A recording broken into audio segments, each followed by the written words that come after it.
La vie est courte, 1 minute c'est long. J'ai 60 secondes et un peu plus pour vous parler d'Apple. Vous avez quoi comme téléphone? Un iPhone, je parie. Vous êtes beaucoup à l'avoir, faites pas genre. Allez, on va parler de votre marque préférée. Pomme. Enfin, Apple, j'aime bien traduire. Apple est l'une des sociétés les plus connues dans le monde entier. Elle a été créée par Steve Jobs et Steve Wozniak en 1976. Elle compte aujourd'hui 115 000 employés et génère plus de 175 milliards de chiffre d'affaires. On connaît tous cette fameuse histoire comme quoi tout ça est né dans un garage. Mais c'est faux. Steve Wozniak a démenti. Avant de devenir l'un des hommes d'affaires les plus importants du 20e siècle, Steve Jobs s'amusait à pirater les fréquences téléphoniques de sa ville. Avec son pote Steve, ils ont créé une Blue Box qui permettait d'appeler gratuitement et n'importe où en exploitant une faille dans le réseau.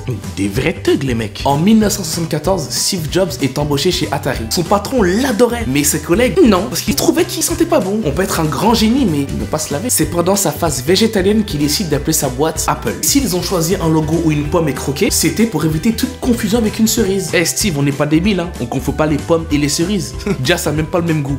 Et vous savez, moi, quand j'étais petit, une fois, je me suis étouffé avec une cerise. Parce qu'en fait, je vous explique, j'étais en train de manger. Steve Jobs devient millionnaire en 1980 quand Apple fut coté en bourse. Et lui, au lieu d'être content, il avait peur. Peur de vriller dans sa tête et de ne plus avoir les pieds sur terre. C'est rare les gens qui se méfient de l'argent. C'est bien mec. Steve Jobs détestait Bill Gates, le fondateur de Microsoft. Pour lui, ils lui ont volé toutes ses idées et n'ont rien amélioré. Il disait qu'il ne pensait qu'au profit. La preuve, c'est que Bill Gates est devenu l'homme le plus riche du monde. Et si vous kiffez le design de votre iPhone, sachez qu'au départ, il devait pas être comme ça. Premier iPhone, alors que tout était prêt, Steve Jobs a demandé qu'on le revoie tout. Les mecs avaient bossé des mois pour rien. Et si c'est Steve Jobs qui est rentré dans la légende, sachez que ce n'est pas lui qui a eu les premières idées révolutionnaires. C'est Woz qui a eu l'idée de leur premier gros succès, le Apple I, l'un des tout premiers micro-ordinateurs de l'histoire. Maintenant que vous en savez plus sur les fondateurs de votre téléphone, réfléchissez avant d'envoyer des snaps. Abonne-toi à la chaîne La Minute. A bientôt. Salut.